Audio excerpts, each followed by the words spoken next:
Observez l'espace, ne négligez rien. Certaines parties de l'espace ne sont pas couvertes.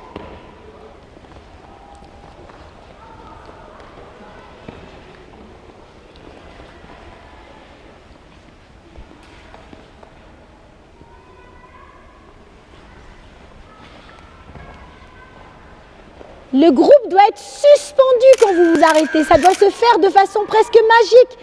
On a une respiration unique, il y a un unisson. Voilà.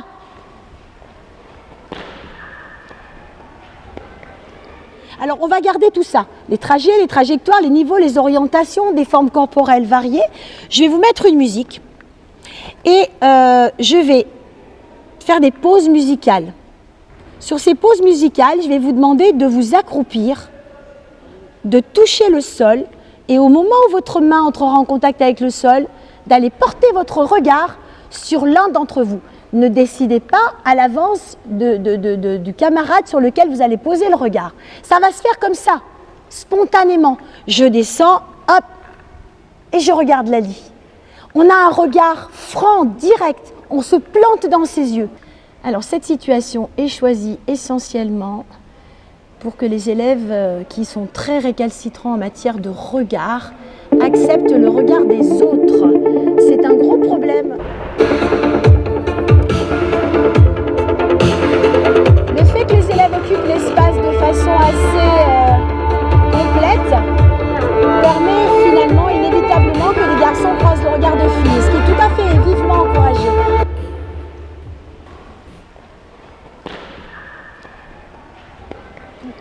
Simplement, je vais vous donner une consigne. Vous allez vous interrompre au moment où la musique s'arrête.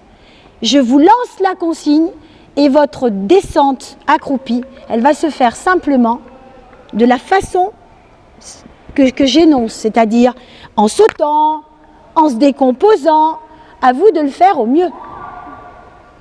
Par contre, on continue à planter son regard dans le regard du copain ou de la copine qui se trouve être là. Allez-y.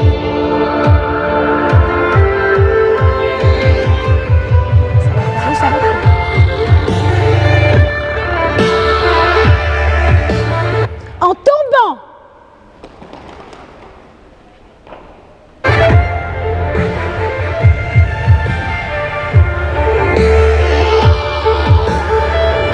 En se décomposant.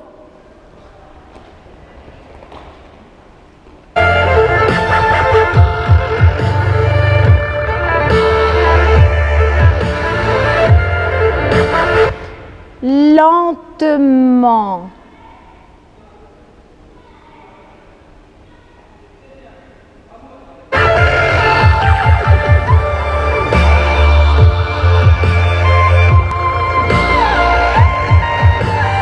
En tourbillonnant.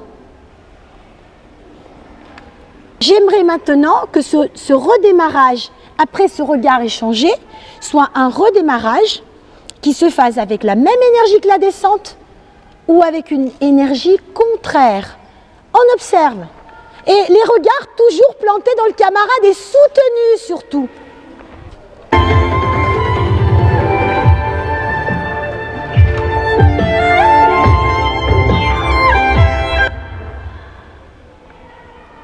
Lentement.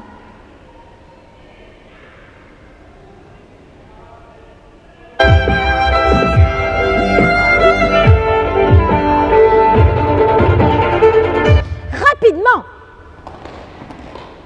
Là, on a travaillé sur je descends accroupi, je plante mon regard dans celui de quelqu'un ou quelqu'une qui se trouve être là, et je veux une certaine tonicité du corps. On n'est pas en train de se tourner et regarder comme ça. On regarde, on s'engage dans ce contact visuel comme on va s'engager tout à l'heure dans ces contacts physiques. D'accord ? On s'engage.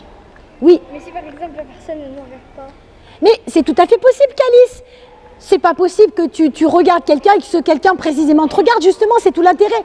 On va y venir à quelqu'un qui va te regarder et que tu vas regarder aussi. Tu vas voir.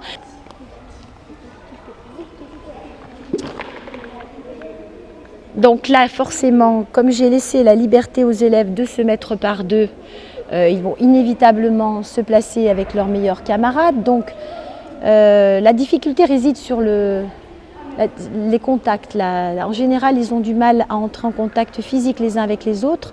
Ils ont du mal aussi à soutenir le regard des autres. Donc pour l'instant, ça reste confortable parce qu'ils sont, on va dire, en partenariat. Mais tout à l'heure, les choses évolueront. Je choisirai délibérément de les mettre dans une situation un petit peu plus contraignante pour les amener à un contact, entre guillemets, forcé.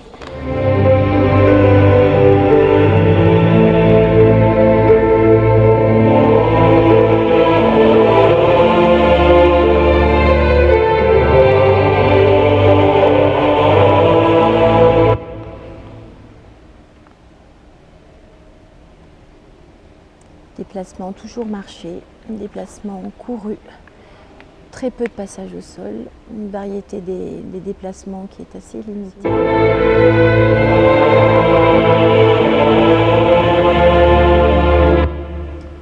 Les contacts se font essentiellement avec les bras, les mains. Les élèves n'entrent pas dans l'intimité du corps de l'autre. Moi, j'aimerais maintenant que vous exploriez tous les niveaux. Et vous allez vers l'autre dans un trajet purement rectiligne. J'observe aussi trop souvent des contacts avec les mains, avec les bras. On ne peut pas dire que vous entriez dans l'intimité de vos camarades. Hein. Et bien maintenant, je vais interdire tout ça. Pas de mains, pas de bras. Je veux vous voir fusionner.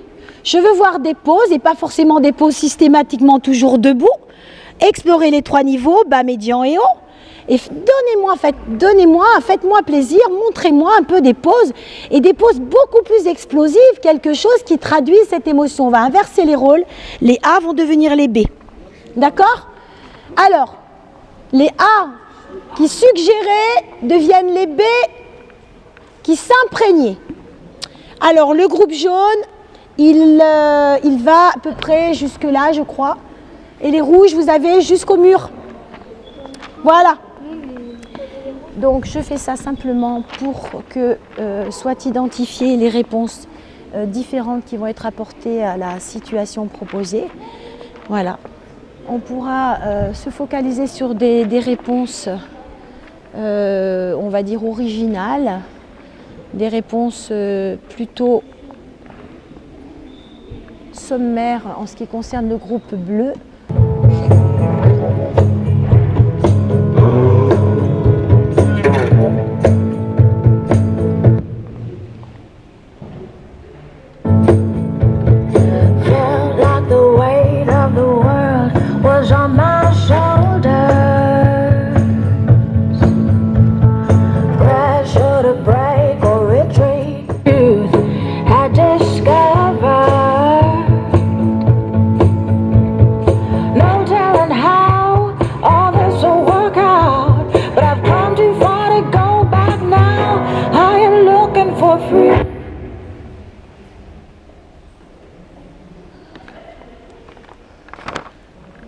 J'observe encore beaucoup de trajets rectilignes dans certains groupes.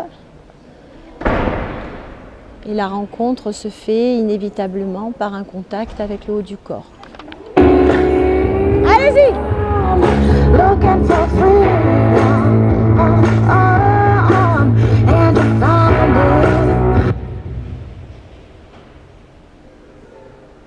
Alors, ils sont toujours debout. Voilà, j'ai demandé, vous voyez, la difficulté est quand même clairement affichée. Certains explorent le niveau bas, d'autres restent debout. Le niveau médian est partiellement exploité.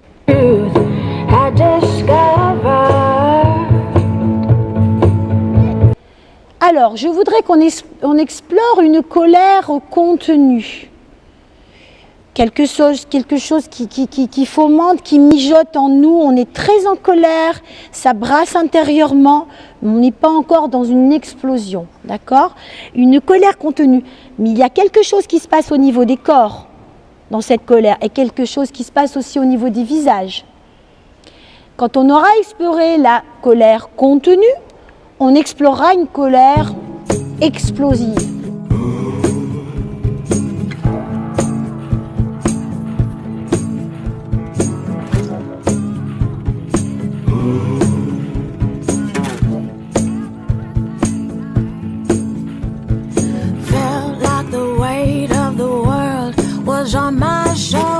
va vers l'autre, en se contenant. La pause traduit aussi cette espèce de retenue.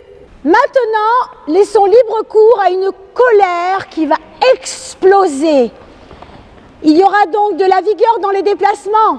Il y aura une gestuelle qui va certainement aller vers des sauts ou peut-être des chutes, je ne sais pas, je vous laisse faire toujours par deux. J'aimerais aussi que quand vous vous déplacez, dans l'espace, avant que je n'interrompe la musique, j'aimerais quand même que ce soit un déplacement qui traduise cette colère aussi. Parce que là...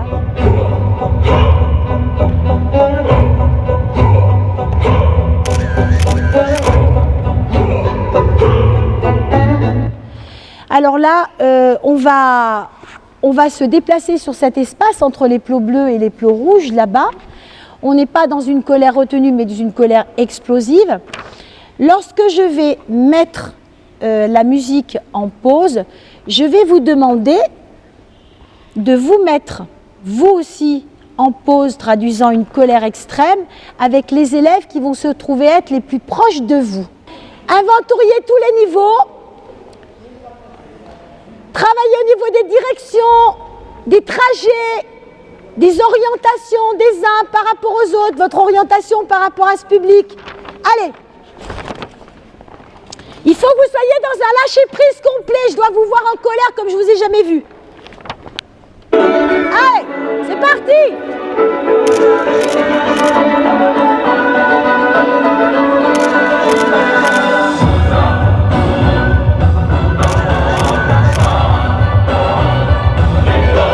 Donc il faut vraiment accepter d'aller vers les autres, sans aucune retenue. Il faut qu'on soit dans un lâcher-prise, il faut oser. Il faut oser être avant vraiment d'être. Vous êtes dans une forêt inextricable. Ça veut dire des arbres très serrés, touffus, des buissons. On a beaucoup de mal à se frayer. Écoutez bien ce que je dis, tout est très important. J'ai beaucoup de mal à me frayer un passage au travers de ces arbres scellés, de ces buissons touffus. Il fait nuit. Je tâtonne. Je ne vois rien. Je n'ai pas de lampe frontale. Je tâtonne. Il fait nuit. J'ai peur. Je suis perdue. Comble de tout, il y a des bûches, donc des embûches. Je suis susceptible de me prendre les pieds et peut-être de tomber.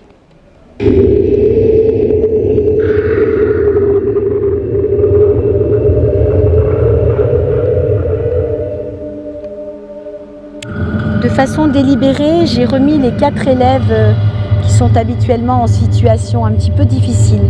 Juste parce qu'ils sont récalcitrants à la pratique de la danse et peut-être parce qu'ils ont un certain mal-être qu'ils cachent derrière des ricanements et des bavardages. Ce sont des élèves qui bien souvent dénaturent les consignes. J'observe que le niveau bas est exploité. J'observe que le niveau médian l'est aussi. J'observe que les corps des uns et des autres sont utilisés, que des interactions se créent. Les visages traduisent une forme d'inquiétude. Les corps sont engagés. Ce sont des corps dansants. Ce sont des corps qui traduisent effectivement l'envie de se sortir d'une situation délicate. La musique s'intensifiant, je vais leur demander de faire la même chose au niveau de leur gestuelle et de leur déplacement. Certains l'exploitent, mais pas tous.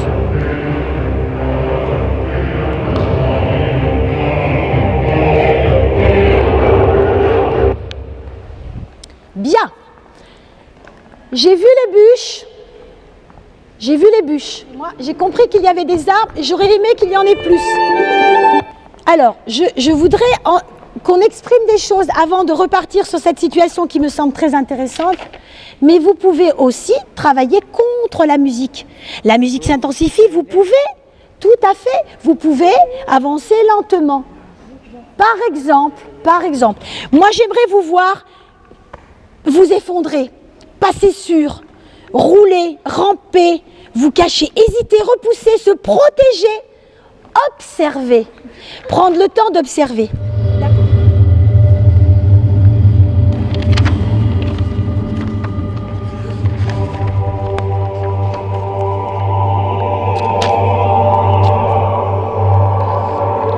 Alors là, au niveau de l'occupation de l'espace, on constate quand même que ce n'est pas harmonieux.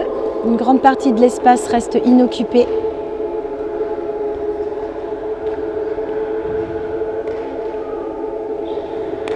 Non, ça reste inoccupé, mais de façon tout à fait... enfin, c'est de courte durée en général. J'ai l'impression d'avoir oublié quelque chose.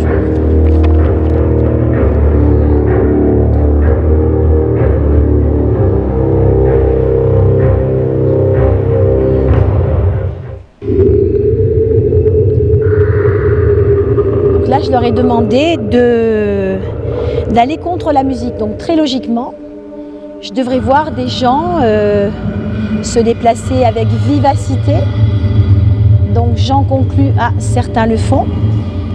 Voilà, le groupe rouge le fait plus volontiers. C'est un groupe qui n'est pas un groupe d'experts, mais c'est un groupe composé d'élèves plus on va dire, qui agissent avec plus de facilité, qui ont un répertoire gestuel, une disponibilité gestuelle plus importante, qui s'est diversifiée au cours des dernières séances, une expressivité aussi plus importante. Le groupe du milieu est un groupe qui évolue très bien aussi. C'est un groupe constitué d'élèves un peu introvertis, des élèves qui sont très sérieux, toujours dans l'écoute des consignes. Il suffit de regarder que finalement les consignes données sont bien respectées. Donc l'intérêt de cette situation finalement, lorsque l'on observe que les élèves proposent des réponses peu nombreuses, peu variées, peu riches, on peut effectivement jouer sur leur imaginaire. Créer comme ça un décor, leur faire imaginer qu'ils évoluent comme c'est le cas dans une forêt, peut les aider à faire l'inventaire de tous les possibles. Voilà, leur corps devient porteur de sens, porteur d'émotions aussi. J'ai pu observer des choses intéressantes. Alors, vecteur de sens en tous les cas. On est dans une expressivité, une motricité plus expressive. On n'est plus dans juste une production de forme, on est déjà dans une production d'effets. Maintenant, j'aimerais que le corps s'empare de cette expressivité, que le corps seul nous parle et exprime des choses. Donc, on va utiliser des masques, un masque blanc, un masque neutre. Votre visage va être neutre. Chacun de vous va choisir un état. On essaye au maximum d'avoir une orientation frontale. On regarde le public, on est.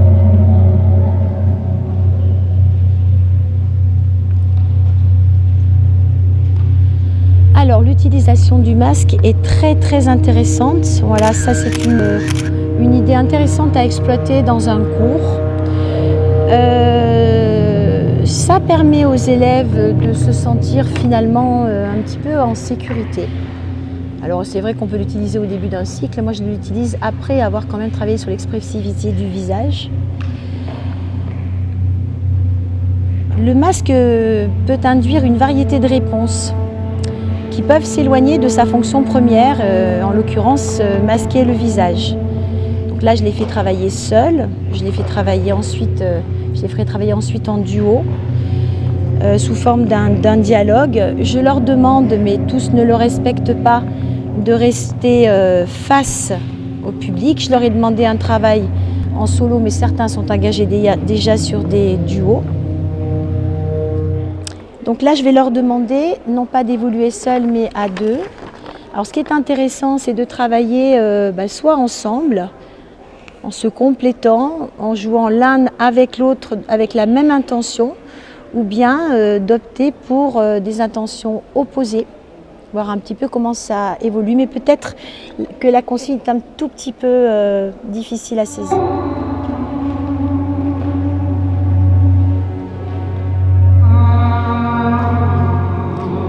Donc le groupe de récalcitrants réfléchit, étudie, analyse. Je ne sais pas du tout s'ils vont s'investir dans la consigne comme je le souhaiterais.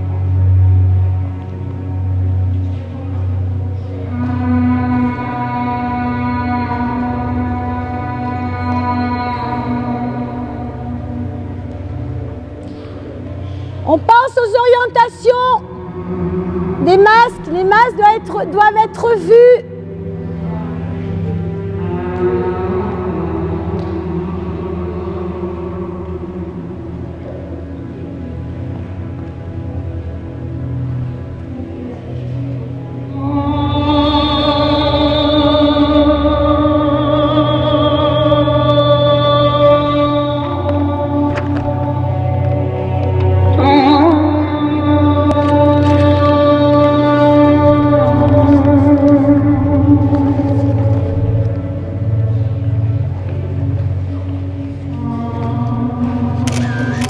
Ce que l'on recherche dans un cycle de danse, en fait, c'est que les formes corporelles se développent, s'enrichissent, se multiplient. Et on veut surtout qu'elles se teintent d'une intention. Voilà, c'est une des motivations premières, c'est un objectif que l'on se fixe. Le but étant d'aller jusqu'à donner de l'émotion. Voilà, donc là, on commence à être plutôt dans une production d'effets plutôt qu'une production de forme. On essaye de développer un pouvoir expressif des jeunes danseurs, et même pour un projet dans le cadre d'un cours d'éducation physique et sportive. Il est important de préciser l'orientation par rapport au spectateur. Le spectateur étant important, n'oublie pas qu'on va faire travailler les élèves sur les 3 rôles, le metteur en scène, le danseur et le spectateur. Mais là, je vais simplement me cantonner à un masque qui va se trouver sur votre tête, mais pas sur le visage. Alors, bien évidemment, ça va conditionner vos orientations, ça va conditionner vos déplacements, ça va conditionner les positions que vous allez adopter seul ou à plusieurs. Tu peux te déplacer plus rapidement, tu peux hésiter, aller, venir. Donc, au travers de cette situation, il y a une petite mise en scène en fait, accessoirisée. On a un petit scénario. Bon, les élèves, c'est vrai, évoluent tous les uns avec les autres. Rien n'est vraiment, on va dire, prédécidé. Hein. C'est un petit peu encore du spontané. Mais c'est une situation qui pourrait être développée, travaillée, être le support. Ça pourrait être, oui, une situation de base qu'on pourrait voir évoluer jusqu'à construire un enchaînement complet. Il y a un côté spectaculaire. Les élèves sont assez créatifs. Il suffit d'observer certaines mises en scène, les vestes à l'envers. C'est assez troublant, ça fait des corps qui ont l'air complètement déformés, des corps qui sont à la limite du monstrueux. C'est une situation qui mériterait qu'on l'étudie avec profondeur, qu'on laisse un temps de réflexion aux élèves qui ne sont pas dépourvus de créativité et qui pourraient très certainement trouver non seulement des déplacements intéressants, mais surtout des poses, des sculptures étonnantes. Il suffit d'observer ce qui se passe chez certains.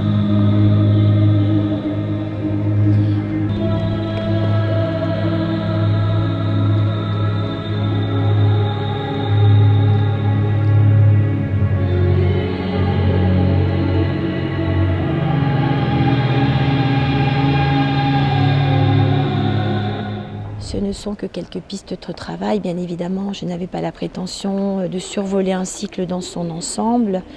Voilà, simplement, j'ai voulu exposer quelques situations me permettant d'expliquer comment passer d'un espace juste occupé à un espace plutôt habité.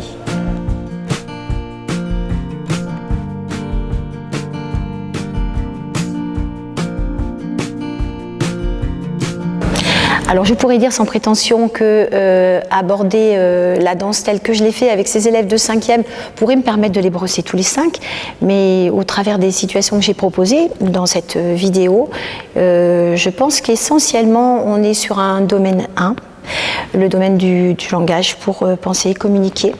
Et puis on est aussi sur les outils que je leur suggère et que j'aurais voulu bien évidemment pousser beaucoup plus loin. Alors, ce que j'ai cherché à faire avec ces élèves, qui étaient, vous l'avez constaté, un groupe plutôt hétérogène, chercher à finalement enrichir leur vocabulaire gestuel. D'emblée, on constate que les gestes sont plutôt étriqués, usuels, stéréotypés. Donc, j'ai cherché à donner quelques inducteurs pour les lancer dans une phase de recherche, d'improvisation, pour essayer d'ouvrir le champ des possibles. En jouant bien évidemment sur les paramètres du mouvement, l'espace, le temps, l'énergie. Voilà, donc les contrastes, les nuances. Alors j'ai lancé effectivement quelques pistes dans cette séance. 2 pistes en particulier, donc un premier scénario que j'ai tenté de lancer en faisant appel à leur imaginaire. Et donc je souhaitais les voir évoluer vers un jeu de construction. Je voulais leur voir développer le relationnel, l'altérité. Et dans un deuxième temps, j'ai proposé une situation avec des masques et cette situation-là, j'aurais souhaité la voir évoluer et de toute façon, je la ferai évoluer. Bon, alors tout ça, bien sûr, dépend du groupe classe, mais généralement, j'envisage cette démarche en 4 étapes. La première, je choisis des inducteurs ludiques et attrayants. Je privilégie la notion de plaisir, de découverte et d'écoute, de rapport à l'autre et d'acceptation du regard des autres. Donc, une période d'incitation, d'exploration, de foisonnement. Une deuxième où on va être plutôt dans une découverte, une improvisation. Une troisième où on va profiter de tout ça et commencer un petit peu à créer. Et une quatrième, on va transformer, structurer, se servir d'eux en vue de composer. Alors c'est vrai que dans cette vidéo, j'ai vraiment séparé 3 groupes, j'ai fait émerger 3 cas de figure. Donc c'est vrai que j'ai proposé une même situation aux 3 groupes. Les 3 groupes, bien sûr, ont donné des réponses bien différentes. Il est certain que j'insisterai davantage sur des élèves qui auront une motricité usuelle stéréotypée, avec des déplacements rectilignes sans grande originalité. Je donnerai certainement plus de consignes sur tout ce qui est amplitude, changement variation dans les énergies. Mais je pense que je peux aussi travailler avec le groupe dans son ensemble, donner les mêmes consignes à tous et puis les laisser évoluer les uns au contact des autres, ce qui peut être tout à fait intéressant. Peut-être même envisager une mixité des niveaux au sein d'un même groupe. Quand on observe ce groupe, on constate immédiatement une occupation de l'espace limité. Il y a peu de changements d'orientation, de direction. Les trajets sont rectilignes. Le corps se déplace de façon stéréotypée, usuelle, quotidienne. Ça les rassure. Ces élèves en difficulté, en termes de motricité, quelles étapes? La première, je dirais peut-être un geste de fuite. En 2, un geste qui reste proche donc, du quotidien. En 3, un geste qui commence à s'amplifier. Et ensuite, un geste qui va devenir intentionnel. En fait, le mime, il s'ancre dans le réel, quoi. Et la danse, elle est dans une volonté de donner de l'émotion et surtout une intention au geste. La danse est plus dans une production de forme.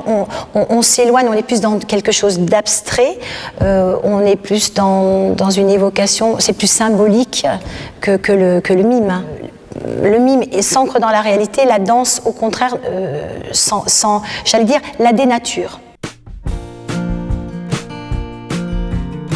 Ce que je fais systématiquement sur chacune de mes séances, je travaille en demi-groupe. Je fais travailler l'ensemble des élèves et je demande à la moitié du groupe de s'asseoir et d'observer. Et j'aime beaucoup faire s'exprimer les élèves et verbaliser.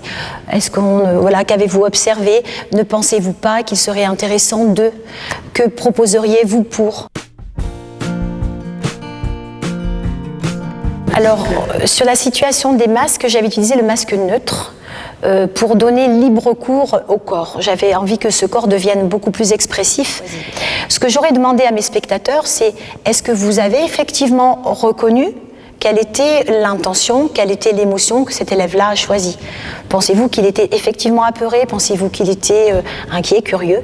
Avez-vous reconnu le choix qu'il avait fait à la base? Un spectateur doit être ému, touché, et donc moi je pourrais demander à mes spectateurs, comment avez-vous réagi? Quel a été votre sentiment? Avez-vous été touché? Alors souvent je le fais avec mes élèves de classe de 6e ou 5e, avec des petits chœurs, un grand chœur, un chœur de forme un peu plus moyenne, puis un tout petit chœur. Qu'est-ce qui vous a touché? Est-ce que vous avez vibré? Est-ce que vous avez été touché? Beaucoup, moyennement ou pas du tout? Je travaille souvent avec des fiches sur lesquelles apparaissent des éléments sur lesquels le regard doit se porter. Donc ça peut être le corps en mouvement, l'espace occupé, l'énergie que l'on met dans le mouvement. Voilà, je leur donne des indicateurs précis. Ce sont des petites fiches extrêmement simples. Et lorsqu'ils se sont bien appropriés tous ces critères, ils peuvent avoir effectivement ce rôle on va dire, de conseiller. Mais il y a des choses assez interactives qui peuvent se passer. Au départ, je recherche une adhésion des élèves et souvent j'ai ressenti une adhésion plus massive fonction des musiques que j'ai pu proposer. J'aime bien créer un univers, j'aime les faire. Enfin, j'ai envie vraiment de développer la notion de plaisir. Donc souvent, je me sers d'une musique entraînante. C'est quelque chose qui leur permet d'aller plus loin dans leurs improvisations, leurs productions. Je cherche des musiques qui peuvent éventuellement les aider à produire du geste expressif. Il m'est arrivé de travailler aussi sans musique, mais ça je ne le fais que lorsque j'ai, entre guillemets, appâté un peu les élèves. Et je peux travailler aussi avec des bruitages. Je travaille avec des bruitages des cris, des souffles. Je peux utiliser la respiration, je l'ai déjà fait, c'est très intéressant aussi, mais pas tout de suite. La musique aide énormément.